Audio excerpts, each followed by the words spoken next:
La santé et l'éducation, deux secteurs clés à capitaliser dans les répartitions du budget 2025. Vital Kamerhe, président de l'Assemblée nationale, a encouragé les membres de la commission socio-culturelle à travailler pour l'amélioration du social des Congolais. C'était lors d'une visite surprise à la Chambre basse du Parlement avant de visiter le cabinet du rapporteur Jacques Njoli, rénové. Les détails avec Anim Balaga.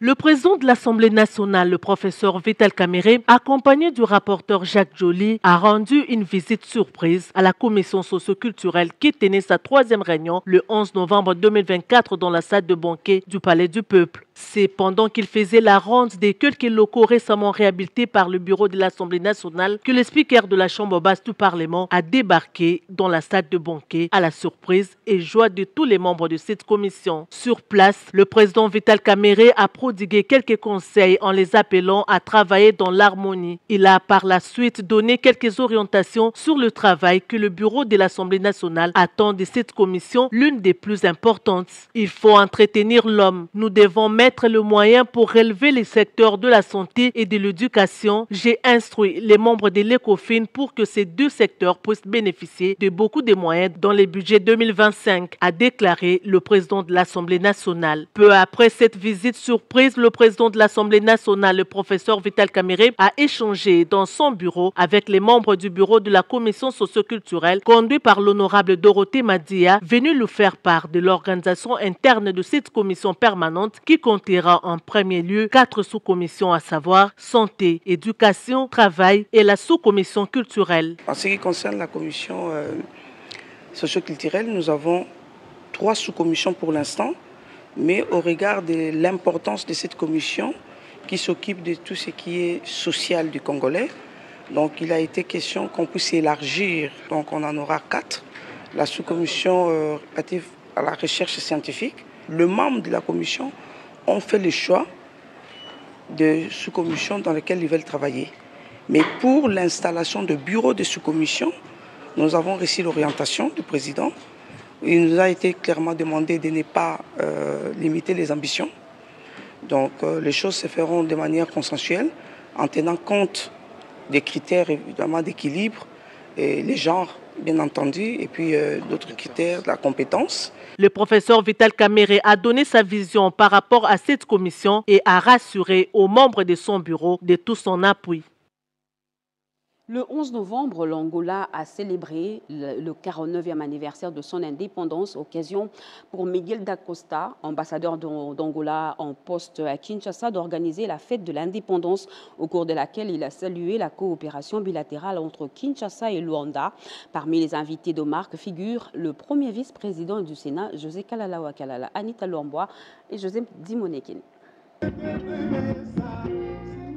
C'est sous une ambiance de convivialité que s'est déroulée la célébration du 49e anniversaire de la souveraineté nationale de la République d'Angola le lundi 11 novembre 2024. Plusieurs personnalités, dont le premier vice-président du Sénat, José Kalala Wakalala, ont pris part à ces festivités à la résidence de l'ambassadeur angolais en poste à Kinshasa, Miguel da Costa. À cette occasion, l'ambassadeur d'Angola a salué la solidarité congolaise, fruit d'une amitié de deux peuples unis par les liens historiques et culturels. Il a également rendu hommage aux Angolais qui ont versé de leur sang pour accéder à cette indépendance. À cette occasion, de rappeler ici, avec force et conviction, que votre pays... Il a également rendu hommage aux Angolais qui ont versé de leur sang pour accéder à cette indépendance. À cette occasion, de rappeler ici, avec force et conviction, que votre pays, la République démocratique du Congo, a joué un rôle inestimable dans le processus de l'indépendance africaine en général et celle de l'Angola en particulier. J'aimerais également souligner le caractère fraternel et l'amitié indéfectible de nos deux peuples, liés par les liens historiques et culturels qui tout au long de cette période sont restés solidaires et soudés. La République d'Angola a obtenu son indépendance en 1975 en tant que république communiste à part unique sous l'égide du mouvement populaire de la libération de l'Angola MPLA, actuel parti présidentiel. La participation à ces festivités du premier vice-président du Sénat congolais, José Kalalawa Kalala, symbolise la volonté de deux pays à renforcer leurs liens historiques et de collaboration dans différents domaines d'intérêt commun.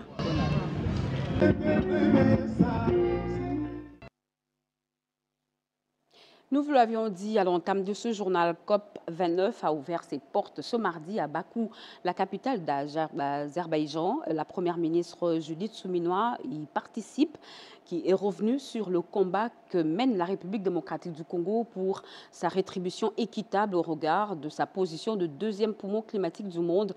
Selon les Nations Unies, ce sommet mondial sur le climat vise à stimuler l'action internationale pour limiter le changement climatique et à engager la transition énergétique. Jemima Mogo, Pompon Oumba et Joe Patrick Koukou.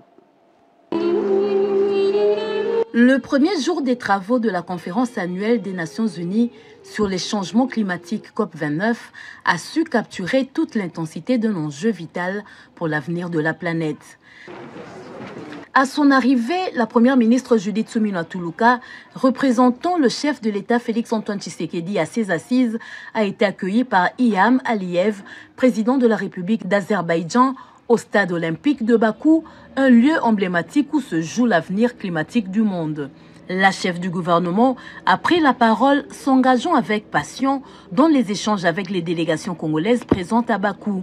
Dans le stand dédié à la RDC, elle a exhorté ses compatriotes à faire entendre la voix de la République démocratique du Congo, à défendre avec ferveur la cause d'une compensation financière équitable pour les crédits carbone, affirmant que notre richesse naturelle doit être reconnue et valorisée. Nous sommes dans cette position avec nos minerais stratégiques, mais pour ça, nous devons faire notre part, continuer à travailler par rapport à la transformation.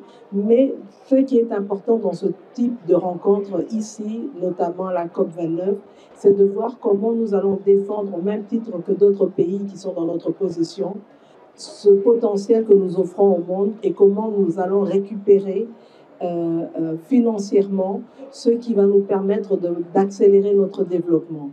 Aujourd'hui, le plus important maintenant, c'est de faire entendre notre voix et de s'assurer qu'on puisse être rétribué. Ce n'est pas une récompense, c'est une digne rétribution par rapport à ce que nous apportons pour le monde.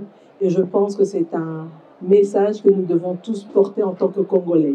Accompagnée de deux membres de son gouvernement, Eve Bazaïba et Bestine Kazadi, respectivement ministre d'État à l'environnement et ministre délégué près la ministre d'État aux Affaires étrangères en charge de la coopération internationale et de la francophonie, la première ministre porte avec elle l'espoir d'un changement significatif et durable. Ensemble, elles s'attaquent à la crise climatique avec détermination, prête à défendre les intérêts de la nation et de la planète.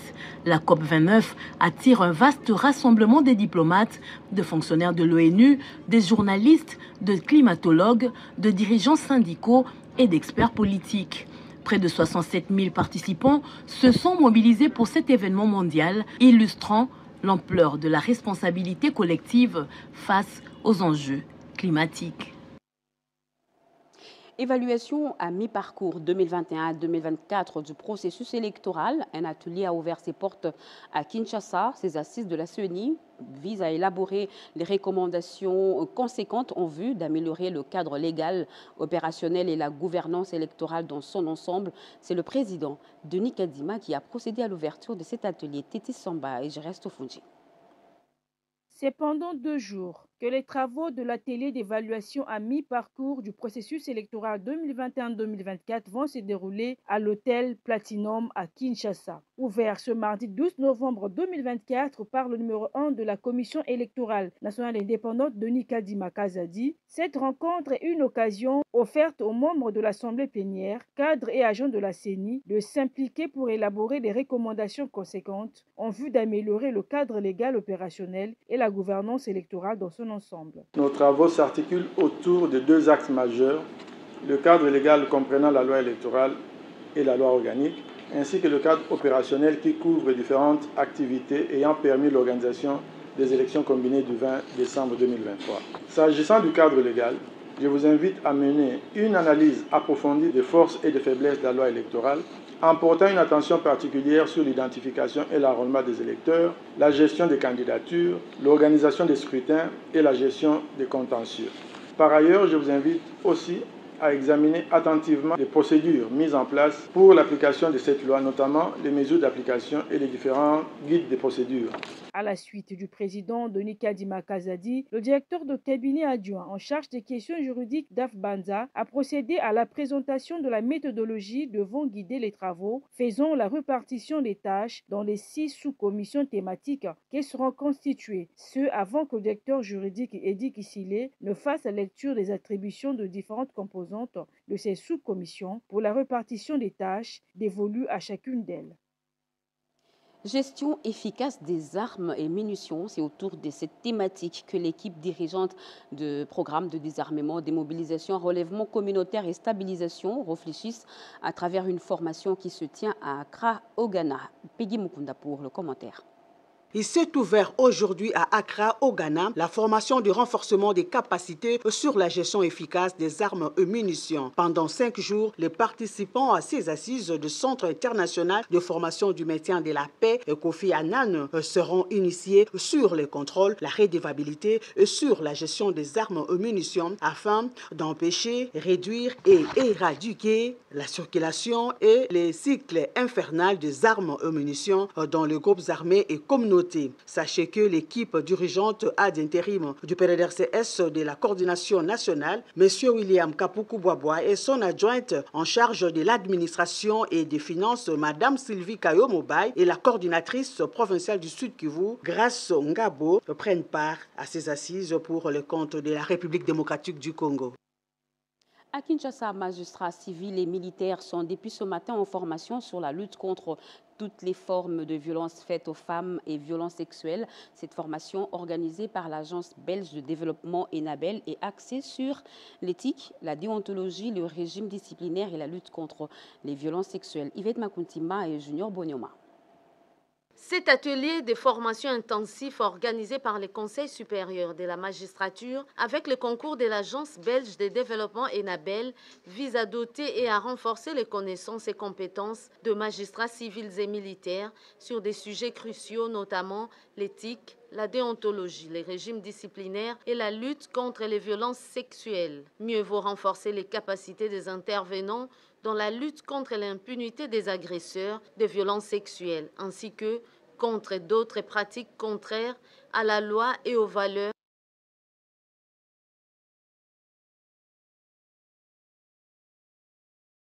auxquelles les magistrats peuvent être confrontés seront abordés en leur fournissant des outils pour prendre des décisions conformes aux normes établies.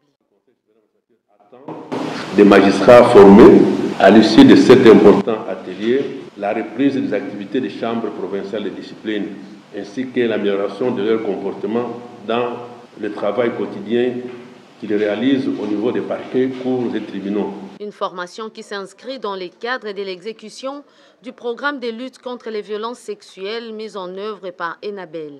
Notre souhait, c'est faire en sorte que de plus en plus le justiciable soit satisfait des prestations et reconnaisse que la justice lui a été rendue. Plusieurs thèmes seront abordés au cours de cette formation de 6 jours. L'Agence belge de développement ENABEL tient à apporter sa pierre dans la lutte contre ces fléaux du millénaire pour réduire, si pas éliminer les violences sexuelles. Arrivée à Mbujimaï au nom du gouvernement, la ministre des Affaires sociales, Action humanitaire et Solidarité nationale a rencontré les victimes de la démolition au profit de la RV. Évaluer la situation. Edith Chala nous en parle. Veuve sans emploi, actuellement j'ai 67 ans, au 3e âge, que puis-je faire? Encore, toutes les démarches ont été menées. Moi ici, je n'ai reçu aucun rond. Je me retrouve devant cette méchante démolition. Je ne sais pas à quel sein me vouer. L'émotion que cette intervention a suscitée dans la salle a emporté même la ministre des Affaires sociales, Action humanitaire et Solidarité nationale, Nathalie Aziza Mounana. Ces victimes expliquent toute la démarche suivie et la surprise des démolitions. 32 hectares rasés pour la bonne cause, soit la construction des infrastructures aéroportuaires à Bipemba, entre les avenues Dodoma et Zaïre.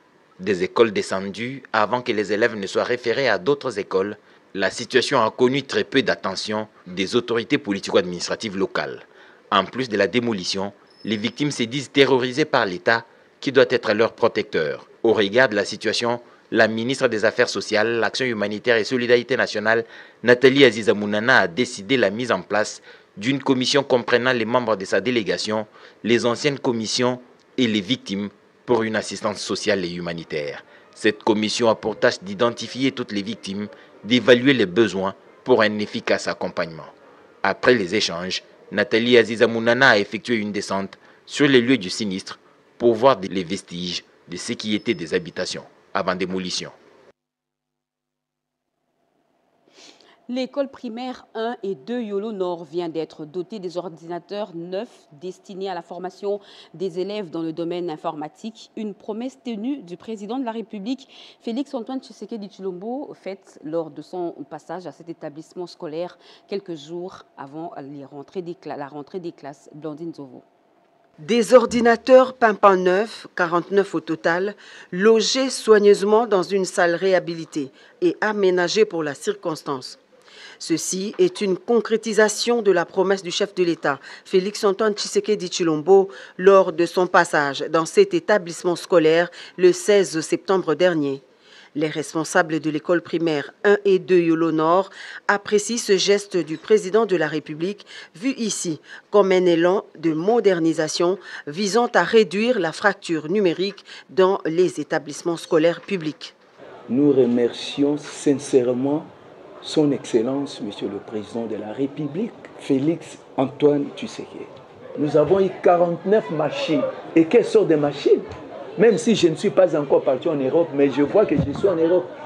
Nous sommes dans la joie. On a reçu les chefs de l'État ici lundi 16 septembre 2024. Juste l'entretien qu'on a eu avec lui au bureau là-bas, je vois que parmi les choses qu'il nous a promis, les choses se manifestent maintenant. Vraiment, nous confirmons que c'est un bon père de la nation. Dans un monde de plus en plus connecté, la manipulation de l'outil informatique est essentielle pour les jeunes écoliers. Si les parents d'élèves disent toute leur gratitude aux garants de la nation, les enseignants, eux, plaident pour une remise à niveau qui leur permettra d'enrichir les méthodes d'enseignement afin de faciliter l'apprentissage. En tout cas, nous sommes extrêmement fiers du chef de l'État, ce qu'il nous a fait. Du jamais vu pour des écoles publiques de voir de telles machines de haute qualité. Nous sommes vraiment parmi des écoles en compétition avec des autres écoles. Vraiment, auparavant, on souffrait pour donner même la leçon de l'informatique parce qu'on manquait même des matériels didactiques. La dotation des ordinateurs à l'EP1 et 2 Yolo Nord, premier établissement officiel en République démocratique du Congo, construit en 1945, marque un tournant louable dans l'engagement du président Félix-Antoine Tshisekedi Tshilombo envers l'éducation. En offrant aux élèves des ressources modernes, le chef de l'État prouve à quel point l'avenir de l'éducation est prioritaire. D'ici 2025, 5000 femmes vont figurer sur le fichier de paye. C'est le projet d'apprentissage et d'autonomisation des femmes qui s'en charge. Le sujet était au centre d'une rencontre entre le directeur national de la préparation de la paye et de la maîtrise des effectifs des enseignants, Boniface Mbaka, avec les coordonnateurs nationaux des écoles conventionnées. Lucie Laviticinda. Après avoir réuni à Kinshasa les directeurs provinciaux de la DINACOP pour un atelier d'échange sur les actions de ces services, Boniface Mbaka, directeur chef des services de la Direction nationale de la préparation de la paie et de la maîtrise des effectifs des enseignants, a échangé ce mardi 12 novembre avec les coordonnateurs nationaux des écoles conventionnées partenaires du sous-secteur de l'éducation.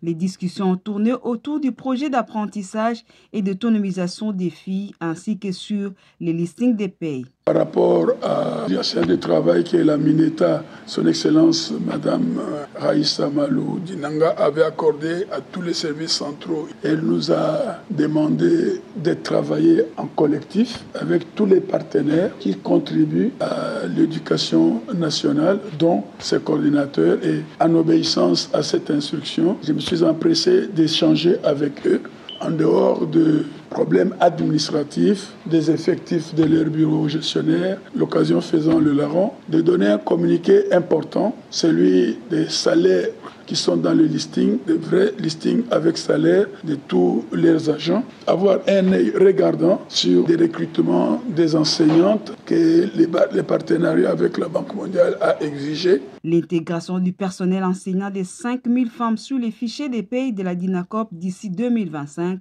Tel est l'objectif poursuivi par ce projet d'apprentissage et d'autonomisation des filles, l'un des projets phares du ministère de l'Éducation nationale et Nouvelle Citoyenneté qui centre ses actions sur la gente féminine avec l'appui financier de la Banque mondiale. Elle vient d'entamer une tournée dans le vieux continent. La ministre des Affaires étrangères, Coopération internationale, a participé dimanche dernier à la première conférence ministérielle du Forum des partenariats Russie-Afrique qui se tient à Sochi. Edith Chala. Cette conférence qui réunit les ministres des Affaires étrangères de la Fédération des Russies et des États africains membres de l'ONU intervient après le sommet de BRICS d'octobre dernier à Kazan, le plus grand événement organisé en Russie depuis la guerre avec l'Ukraine. Elle vise également à évaluer les exigences des deux déclarations adoptées lors des deux autres sommets russo-afriques, dont l'objet était de déterminer les perspectives futures de coopération afin de mieux répondre aux exigences et aspirations africaines.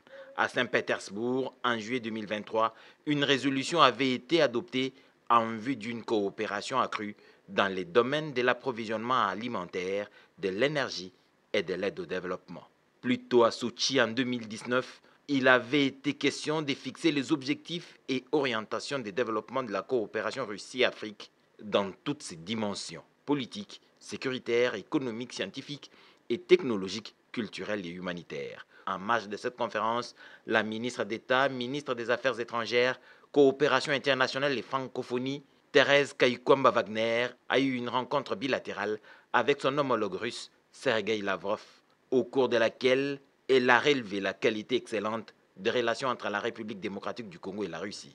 La chef de la diplomatie congolaise a réitéré le souhait de la RDC d'amplifier cette coopération à travers de nombreux partenaires et investissements plus importants.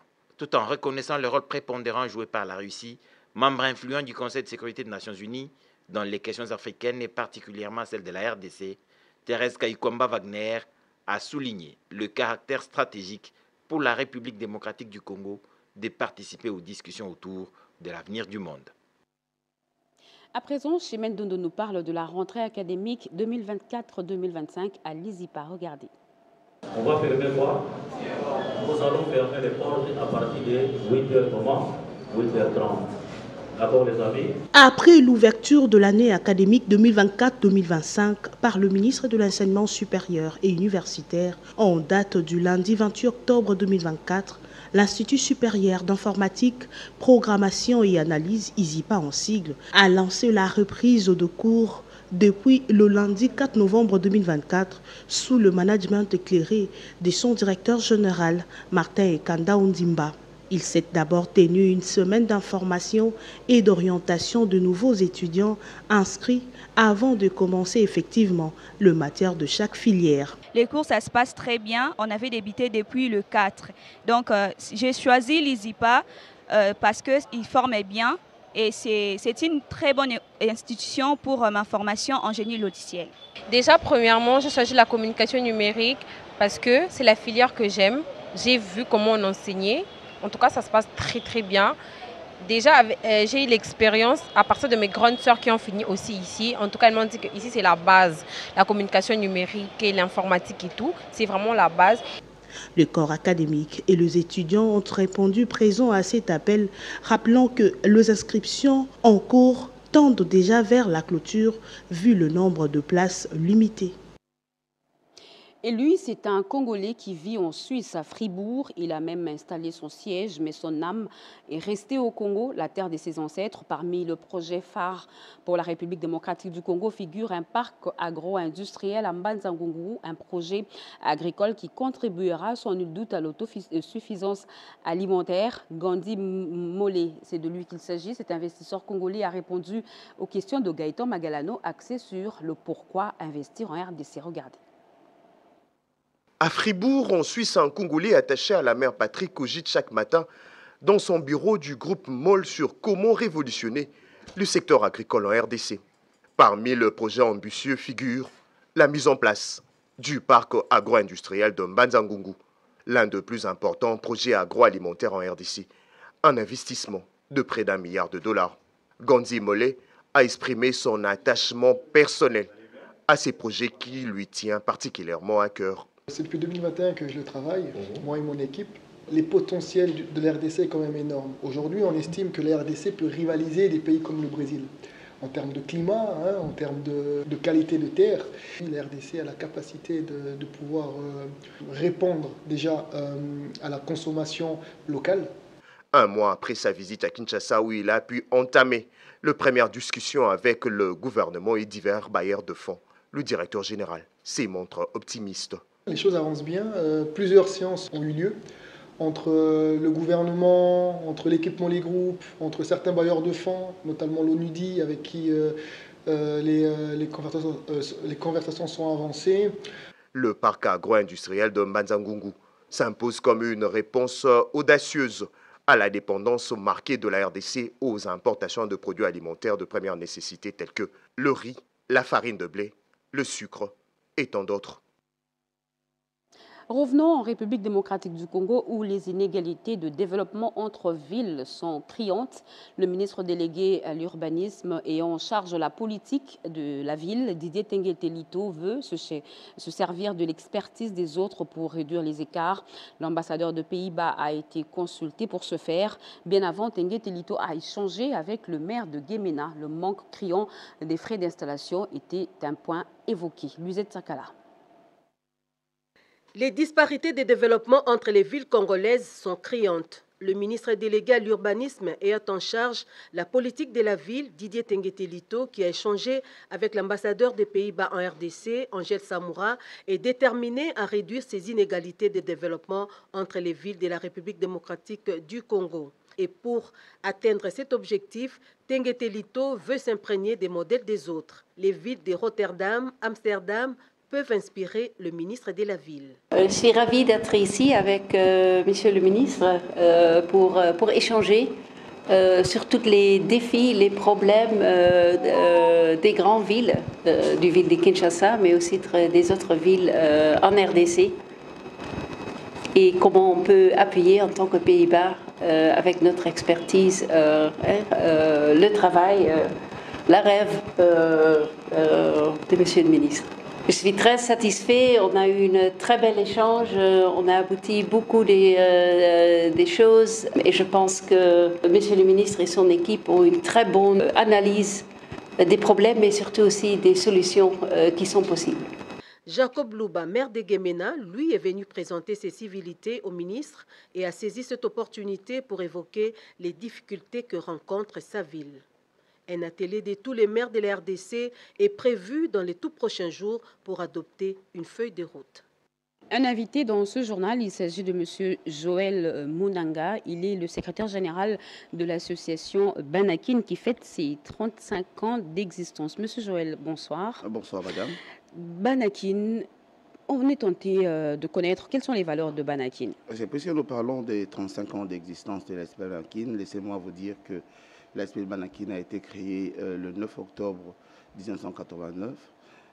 Elle base toute sa volonté sur l'opiniâtreté quinoise de se voir être embellie et reconnue comme étant une culture entière de Quinois qui ont une volonté de voir s'éclore au sein du Congo une volonté de développement de leur belle ville. Quel est le programme que vous avez prévu pour cette célébration? Ça va se passer comment? Permettez-moi, madame, tout d'abord de féliciter ou de souhaiter au chef de l'État, président de la République, un joyeux anniversaire des 35 ans de Banakin parce qu'il en est membre et qui aujourd'hui représente l'incarnation des valeurs quinoises à la tête de la République démocratique du Congo. Au-delà de cela, je félicite aussi le président, son Excellence Godard Motemona, vice-ministre de Mines, qui, par son leadership, a fait quand même de l'ASP Banakin, il faut le préciser, une association qui fait parler d'elle partout dans le monde. Nous sommes en fait un lobbying essentiel pour nous battre contre tout ce qui est anti-valeur. Tout ce qui est anti-valeur qui gangrène la ville de Kinshasa et qui ôte tout le prestige aux Quinoises et Quinois. Nous organisons à partir de ce mercredi 13 le lancement de la semaine quinoise par une messe d'action de grâce qui se tiendra à 13h à l'église Saint-Joseph de Matongé. Et après, il y aura un cocktail suivi concomitamment, bien sûr, avec le lancement du tournoi de football interdistrict qui se tiendra au niveau du terrain annexe de Stade de Martyrs.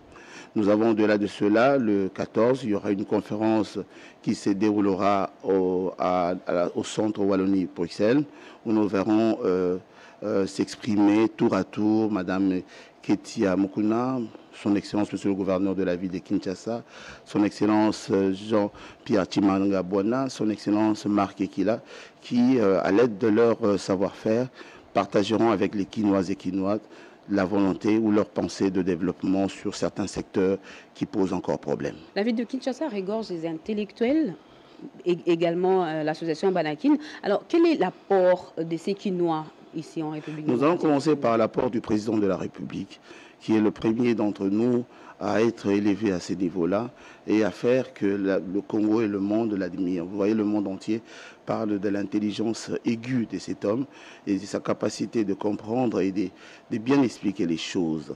Nous parlerons aussi de notre apport intellectuel par rapport à tout ce que nous faisons dans la ville de Kinshasa et dans ce que nous dirons encore à la conférence qui aura demain. Merci beaucoup. J'espère que votre message est passé. Je rappelle là que je recevais pour vous le secrétaire général de Banakin, M. Joël Munanga. C'est le 11 novembre 1918 que les hostilités de la Première Guerre mondiale ont pris fin. Pour être précis, c'était à 5 h du matin, un conflit déclenché en 1914 par l'attentat de Sarajevo contre l'archiduc François Ferdinand, entraînant ainsi l'embrasement de l'Europe par les jeux des alliances. Je vous propose plutôt à suivre cette réflexion de la RTNT. Entre 1914 et 1918, le monde connaît sa première grande guerre. L'Afrique est encore coloniale. L'armistice, célébré ce 11 novembre 2024, a été signé à Forêt de Compiègne en France le 11 novembre 1918. Du Congo, alors Congo belge, y a joué un rôle important, même si la force publique n'a pas été récompensée à juste titre. Enclavé entre la France à l'ouest et au nord, la Grande-Bretagne au sud et au nord-est, le Congo belge est en face de l'Afrique orientale, allemande à l'est, le Rwanda, Urundi et la Tanzanie. Les conquêtes de la force publique de Kigali, le 6 mai, Usumbura, le 6 juin, Kigoma, en juillet, sans être exhaustifs, ont permis à la France, à la Belgique et à la Grande-Bretagne d'étendre leurs possessions coloniales. L'armistice, c'est donc aussi un moment de célébration de la force publique devenue forces armées de la République démocratique du Congo pour cette énorme contribution à la paix mondiale. Les hommes des troupes de cette force publique, dont le dernier des survivants s'est éteint l'année dernière, méritent une reconnaissance nationale et même internationale.